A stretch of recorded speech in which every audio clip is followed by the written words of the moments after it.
We don't want to scare him too much. But I'd appreciate if you'd give me some accent here, Roger, on this Uneasy Rider song. Was für ein Akzent? Deutsches Careful. Akzent? Deutscher Akzent oder Dutch accent? Akzent Espanol? Guitar accent. Oh, guitar accent. Yeah. Guitar accent. Okay, this was done by Charlie Daniels way back in '73. Uneasy Rider in G. GCD, round, round, round. Oh, round, round.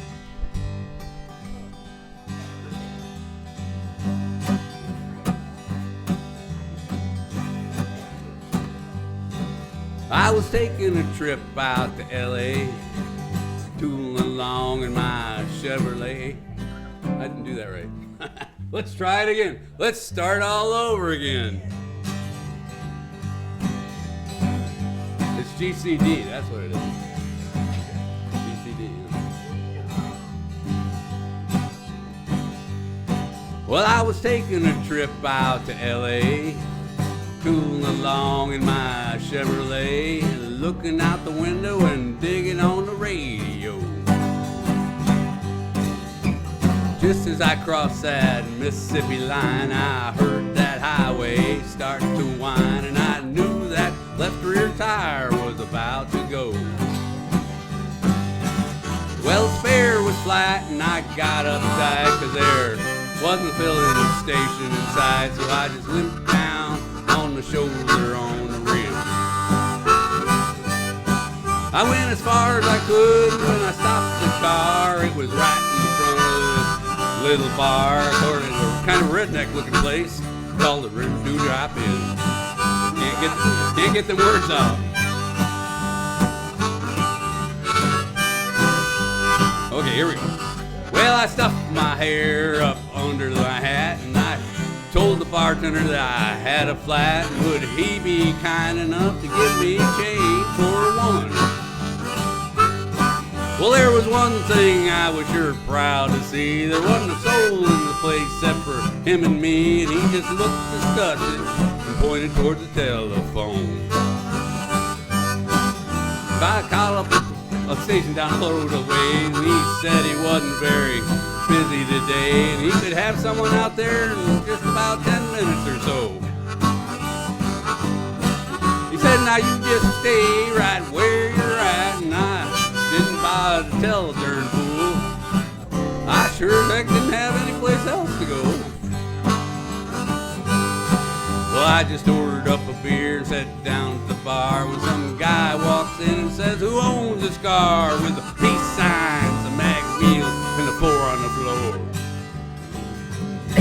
Well, he looked at me and I dang near died, and I decided I'd just wait outside, so I laid $1 on the bar and headed for the door.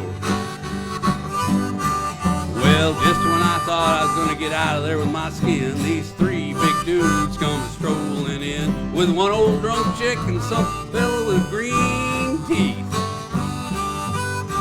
And I was almost at the door when the biggest one said, you tip your hat to this lady, son. And when I did, all that hair fell out from underneath. Now the last thing I wanted was to get in a fight in Jackson, Mississippi on a Saturday night, especially when there was 3 of them and only 1 of me. Well, they all started laughing and I felt kind of sick, and I knew I better think of something pretty quick, so I hauled off and kicked old Green Teeth right in the knee. Well, he let out a yell and curl your hair, and before he could move, I grabbed me a chair and said, watch him, boys, 'cause he's a thoroughly dangerous man.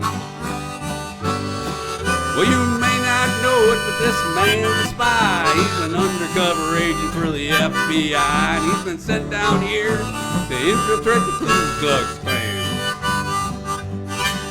Well, he was still bent over, holding on to his knee, but everybody else was looking and listening to me, and I laid it on thicker and heavier as I went.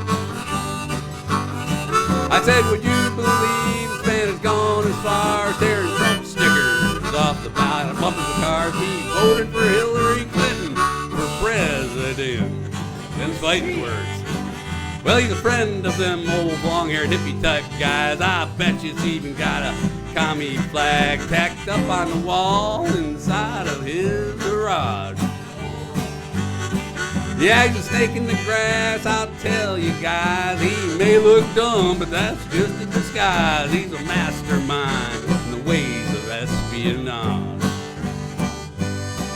Well, they all started looking real suspicious of him, and he jumped up and said, "Now wait a minute, Jim, you know he's lying. I've been living here all of my life. Well, I'm a faithful follower of Brother John Birch, and I belong to the Antioch Baptist Church, and I ain't got a garage. You can call home and ask my wife." Well, then he started saying something about the way I was dressed, but I didn't stick around to hear the rest. I was too busy moving and hoping I didn't run out of luck. And when I hit the ground, I was making tracks, and they were just taking my car down off the jack. So I threw the man at 20 and jumped in and fired that mother up.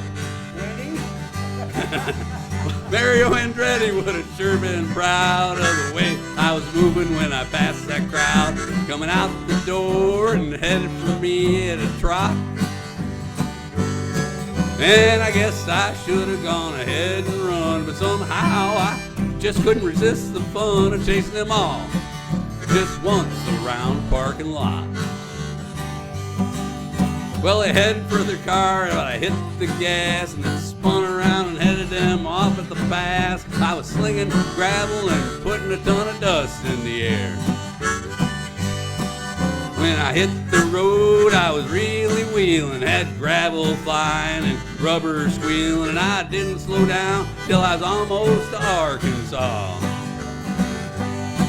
Well, I think I'm gonna reroute my trip. I wonder if anybody'd think I flipped if I went to LA via Omaha. Thank you, thank you, thank you. Thanks there, buddy. Man, that song was longer than my introduction. It's a